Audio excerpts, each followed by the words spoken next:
नमस्कार, मैं तमन्ना श्रीमाली। आज हम राहु और सूर्य की युति का प्रथम भाव पर असर या प्रथम भाव पर परिणाम की बात करेंगे। पहले मैं इस सूर्य और राहु की युति पे वीडियो बना चुकी हूँ और उससे पहले राहु का प्रभाव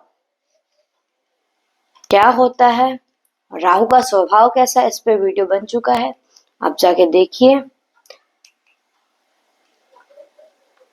आज हम किसी सामान्य योग की बात नहीं कर रहे हैं। आज हम बात कर रहे हैं उस स्थिति की जहां ब्रह्मांड का राजा यानी सूर्य और ब्रह्मांड का सबसे बड़ा विद्रोह राहु आपके अस्तित्व के द्वार यानी लग्न पर एक साथ खड़े हैं। अब बात करें लग्न की, तो लग्न आपका आत्मविश्वास है, आप स्वयं है, आपका व्यक्तित्व बताता है। और जो राहु है,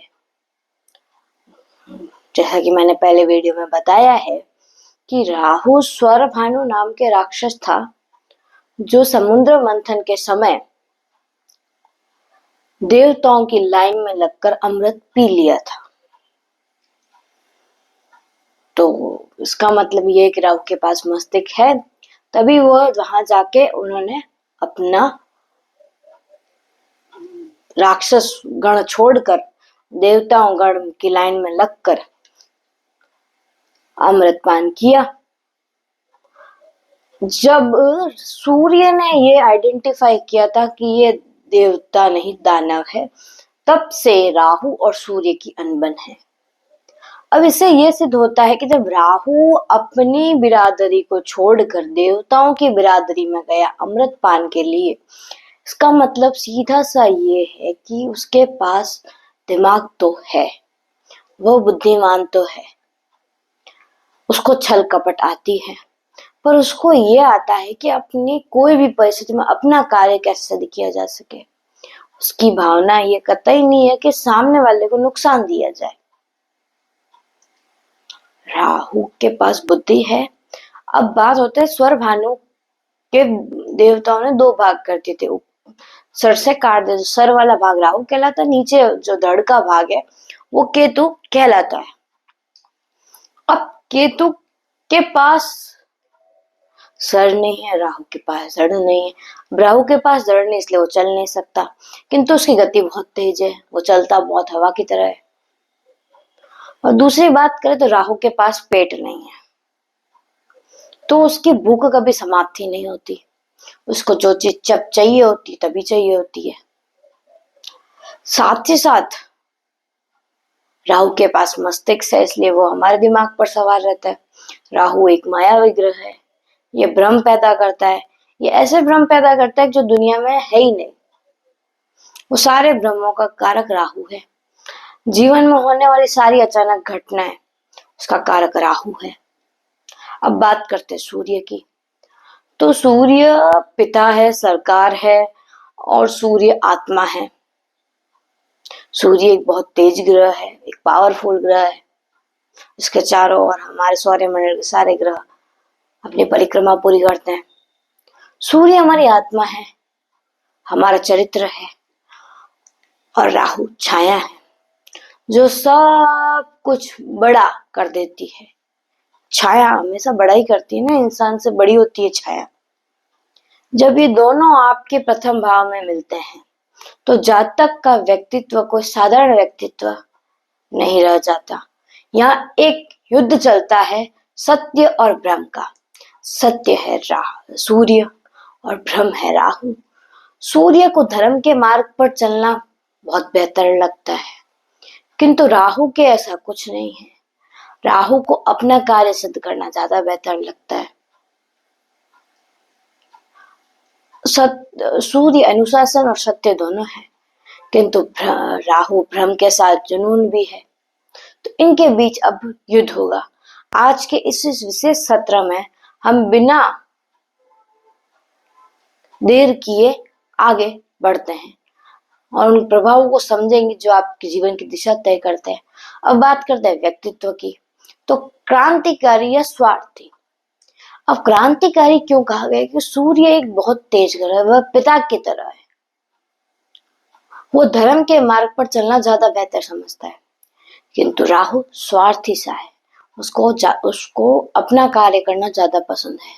वो किसी भी प्रकार से अपना कार्य करता है, श्याम दाम दंड भेद। जैसे वो राक्षस गण से देवताओं के गण में लाइन में लगकर उसने अमृतपान किया था, किंतु सूर्य ने ये आइडेंटिफाई कर दिया था कि ये देवता नहीं, दानव है। तभी से इनकी दुश्मनी है थोड़ी बहुत। पर उस समय राहु ने सूर्य को निगल लिया था, पर किंतु सूर्य राहु के पास पेट नहीं है, तो सूर्य गर्दन से वापस बाहर आ गया। अब कुछ समय के लिए ग्रहण तो लगा, पर ग्रहण क्षणिक था, प्रकाश परमानेंट था। प्रकाश है, इसलिए छाया आई है या अंधेरा हुआ है, ये सबूत है कि प्रकाश है। इसलिए यहाँ अब क्रांति और स्वार्थ के बीच में बात चलेगी। यहाँ स्वभाव के सूक्ष्म पहलू को समझेंगे कि लग्न में सूर्य राहु होने से सबसे पहला प्रभाव ये है कि अद्वितीय व्यक्तित्व हो जाती है, यूनिक पर्सनैलिटी बन जाती है, अतुल्य आत्मविश्वास और अति आत्मविश्वास। क्योंकि सूर्य आपको तेज देता है, लेकिन राहु उसमें धुआं भर देता है। एक राहु का मैं आपको पहले भी बता चुकी हूँ, मैं वापस बताना चाहूंगी कि राहु का एक स्वभाव है कि वो जिस ग्रह के साथ बैठता है उसके पॉजिटिव गुण ले लेता है, उसके जैसे परिणाम देना शुरू कर देता है, साथ ही उसके जो साथ में जो बैठा ग्रह है उसके परिणामों को और बढ़ा देता है। और दूसरी बात मैं एक और बताना चाहूंगी कि राहु का खुद का कोई घर नहीं है। जैसे उदाहरण के तौर पे मेरा खुद का कोई घर नहीं है, तो मैं किसी और के घर पे रहूंगी, तो मुझे उनके तौर तरीके उनके नियमों के अनुसार ढलना पड़ेगा। उनके स्वभाव में उनका स्वभाव मेरे स्वभाव में आने लगेगा। तो ये ही है राहु का। राहु जिस भाव में बैठता है उस भाव का अहंकार देता है, जातक उसी भाव से अधिक सोचता है। और साथ राहु प्रथम भाव में धुआं भर देता है और सूर्य तेज कर देता है। ऐसे जातक बाहर से बहुत आत्मविश्वासी दिखते हैं, लेकिन भीतर से कहीं ना कहीं एक अनजान सा डर छिपा रहता है। अब अनजान सा डर का कारक है राहु, क्योंकि राहु वो सारे डर देता है जो होता ही नहीं है।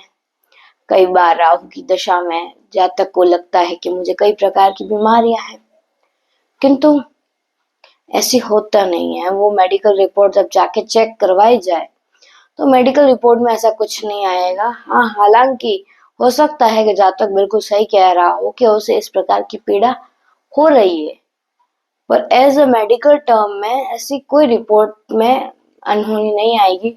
रिपोर्ट अक्सर सही आती है, कोई खराबी नहीं आती है, पर जातक को पीड़ा होती है।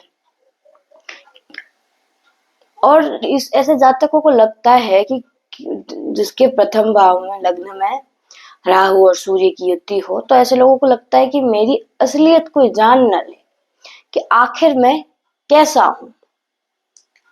अब यहाँ द्वंद की बात हो रही है। वो चाहता है कि जो मेरी ओरिजिनल आइडेंटिफाई है, मेरी ओरिजिनल जो पर्सनैलिटी है, वो लोगों के सामने उजागर नहीं हो। अब पहचान की भूख रहती है। अब राहु और सूर्य मान सम्मान की इच्छा को 10 गुना बढ़ा देते हैं। ऐसे व्यक्ति को गुमनामी पसंद नहीं है, कि वो नहीं चाहते कि मुझे कोई नहीं जाने। एक व्यक्ति तो होता है कि लोग चाहते हैं कि वो एक कमरे में रहना ज्यादा पसंद करेंगे, ना किसी से बोलना।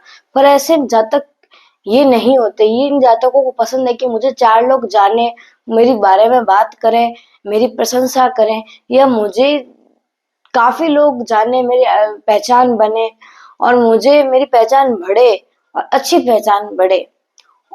उन्हें चाहिए कि वे कमरे में घुसे तो सबकी नजर उन पर रहे।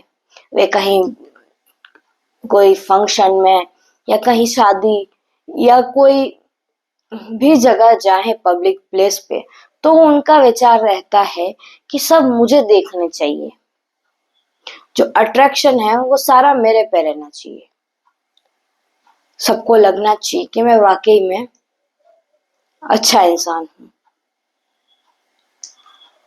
साथ ही साथ विद्रोह की भावना, ये जातक परंपराओं को चुनौती देते हैं, क्योंकि राहु विद्रोही था, इसलिए उसने अपना गण छोड़ के दूसरों का गण चुनना ज्यादा पसंद किया।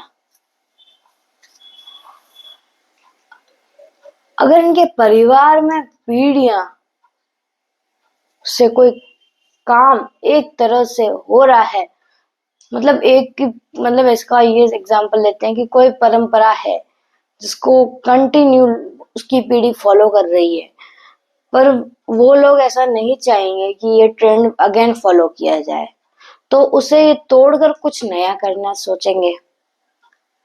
वो फॉलोवर्स किसी चीज की फॉलो करना बिल्कुल पसंद नहीं करते, वो चाहते हैं कि लोग मुझे फॉलो करें, लोग मेरे अनुसार चलना पसंद करें, मैं किसी के अनुसार या किसी को आइडल पर्सन मान के नहीं, लोग मुझे अपना आइडल पर्सन माने। अब सामाजिक छवि की बात करें और धुंधला चरित्र होता है ऐसे जातकों का। हालांकि ऐसे जातकों को समाज में मान, प्रतिष्ठा और प्रभाव तो मिलता है। सूर्य यश है और राहु अपयश का कारक भी बन सकता है। लग्न में इनकी युति जातक की छवि के साथ आंख मिचोली खेलती है, मतलब उसकी समाज में प्रतिष्ठा तो है, इस पर कोई संदेह नहीं है कि जातक की समाज में प्रतिष्ठा नहीं है। जातक की समाज में प्रतिष्ठा, लोग उसे देखते हैं जैसा वो चाहता है, पर किंतु उसका स्वभाव और उसका व्यक्तित्व तो थोड़ा धुंधला सा होता है, स्पष्ट नहीं कह सकते कि उसका व्यक्तित्व कैसा है। अब छवि का भ्रम की बात करें कि लोग आपको वैसा नहीं देखते जैसा आप असल में हैं। आप समाज में एक रहस्य बने रहते, जैसे मैंने आपको बताया कि लोगों को आपके व्यक्तित्व के बारे में जानकारी नहीं होती। हाँ, आपकी समाज में मान प्रतिष्ठा है, पर आपके जो असल व्यक्तित्व है, जैसा आप खुद है अंदर से, वैसा लोग आपके बारे में नहीं जानते। अब बात करते हैं मिथ्या आरोप की। जीवन में किसी न किसी पड़ाव पर ऐसे जातकों पर आरोप लगते हैं कि जो उन्होंने किए ही नहीं होते। यह राहु का प्रभाव है कि जो सूर्य के प्रकाश को ढकने की कोशिश करता है। मैंने आपको बताया है कि राहु ने सूर्य को कुछ समय के लिए निगल लिया था, तो राहु का प्रभाव है कि जो सूर्य के प्रकाश को ढकने की इच्छा रखता है,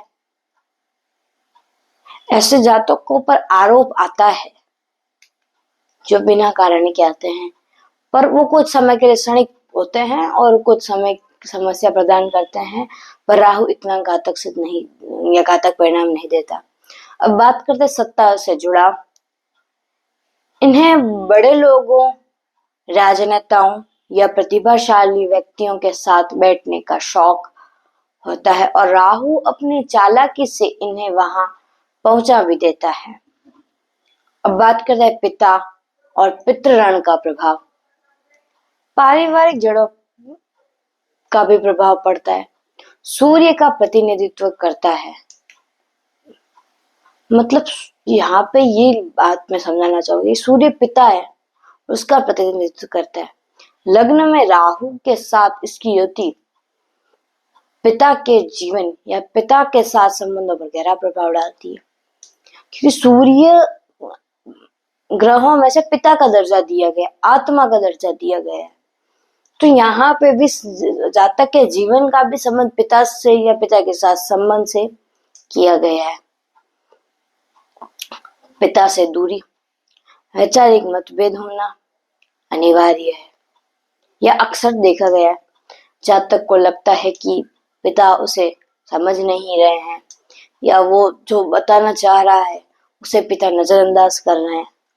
उसे लगता है कि पिता मुझे चाहते नहीं है, पिता मेरी बातों को सुनना पसंद नहीं करते, पर ऐसा होता नहीं है और पिता को लगता है कि संतान भटक रही है। पिता को लगता है कि मेरी संतान मेरी बात नहीं सुन रही है, मेरा सम्मान नहीं कर रही है। अब बात करते हैं पिता का संघर्ष। अक्सर देखा गया है कि जातक के जन्म के समय या उसके बाद पिता का स्वास्थ्य, मान हानि, सम्मान में कमी का सामना करना पड़ सकता है। अब बात करते हैं विरासत की चाह। जातक अपने पिता से आगे निकलना चाहता है, लेकिन एक अदृश्य बोझ जो जातक हमेशा महसूस करता है, क्योंकि ये राहु का प्रभाव है। वो बोझ वास्तविकता में नहीं है, केवल जातक मान रहा है। क्योंकि राहु भ्रम पैदा करता है, तो ये भ्रम इस प्रकार का पैदा करता है कि उसको एक बोझ सा लगता है, एक अदृश्य बोझ हमेशा लेकर चलता है। अब बात करते हैं करियर, शतरंज, शतरंज के माहिर खिलाड़ी, व्यवसायिक जीवन और सफलता का पैमाने की बात करें तो करियर में ये युति जातकों को राजनीतिज्ञ बनाती है, चाहे वह किसी भी क्षेत्र में हो। साथ ही साथ बात करें तो शाम दाम दंड भेद, मैंने आपको पहले भी बताया कि राहु का प्रभाव होता है कि वो शाम दाम दंड भेद करके कैसे भी अपना कार्य सिद्ध करने में लगे रहते हैं। ये जातक जानते हैं कि अपना काम कैसे निकालना है, कि अपने काम को किसी के द्वारा कैसे करवाना है। राहु इन्हें वह स्ट्रेट स्मार्टनेस देता है जो किताबी ज्ञान से नहीं आती, अक्सर व्यवसायिक जीवन में ही मिलती है। अचानक उत्थान और पतन, क्योंकि राहु का प्रभाव है अचानक होने वाली सारी घटनाओं का उत्तरदायित्व लेना, यह कारक है वो। करियर में एक सीधी रेखा नहीं चलती, ये अचानक ऊंचाई पर चले जाते हैं और ऐसी ऊंचाई मिलती है जो आम इंसान ने सोची ना हो, और फिर अचानक किसी विवाद में फंस कर नीचे आ सकते हैं। अब विदेशी तत्व की बात करें तो इनका भाग्य उदय अक्सर अपने जन्म स्थान से दूर जाकर या विदेशी कंपनी और संस्कृति के जुड़ाव से होता है। अब शारीरिक और मानसिक प्रभाव की बात करें तो लग्न शरीर है, मैंने आपको पहले भी बताया। यहाँ सूर्य और राहु की युति अग्नि और वायु का मेल है। पित्त और गर्मी की बात करें तो शरीर में एसिडिटी बनी रहती है, क्योंकि सूर्य गर्म है, ग्रह है। और माइग्रेन या सिर के हिस्से में गर्मी का महसूस होना, अनिद्रा, क्योंकि राहु का प्रभाव है। राहु का दिमाग कभी शांत नहीं रहता, क्योंकि उसके पास पेट नहीं है तो उसके पास संतोष नहीं आता, संतोष नहीं आता तो दिमाग में शांति कभी नहीं रहती। उसे जो चीज जब चाहिए वो उसी टाइम चाहिए होती है। रात को 2 बजे भी दिमाग में कोई आइडिया आया या चिंता चल रही है तो वो चाहेगा कि मेरा बात कोई सुने या समझे या मुझे अभी इस चीज का निर्णय दे, जो संभव नहीं है। इसका जातक को कई बार उसको अनिद्रा या चिंता सताती रहती है। भ्रमित सोच की बात करें तो कई बार जातक खुद के लिए गए निर्णय पर भी संदेह करना लगता है, क्योंकि उसको खुद पर भी विश्वास नहीं होता। ये राहु का प्रभाव है। इसे ऊर्जा कैसे समझे तो अंत में परिणाम क्या है, ये प्रथम भाव सूर्य और राहु का होना आपके एक अधूरा राजा बनाता है, जो पूर्ण होने के तड़प में जी रहा हो, कि वो चाहता है कि मैं पूरा राजा बन जाऊं। यह युति आपको वह सब कुछ दे सकती है जो दुनिया देखना चाहती है, पैसा, पावर, सुख, लेकिन यह आपसे वह छीन सकती है जो आपकी आत्मा चाहती है, वह शांति। अगर आप इस ऊर्जा को समझ लें तो आप दुनिया के सबसे बड़े लीडर बन सकते हैं। लेकिन अगर आप राहु के जाल में फंस कर केवल दिखावे के पीछे भागे तो यह सूर्य आपकी आत्मा को जलाकर राख कर देगा।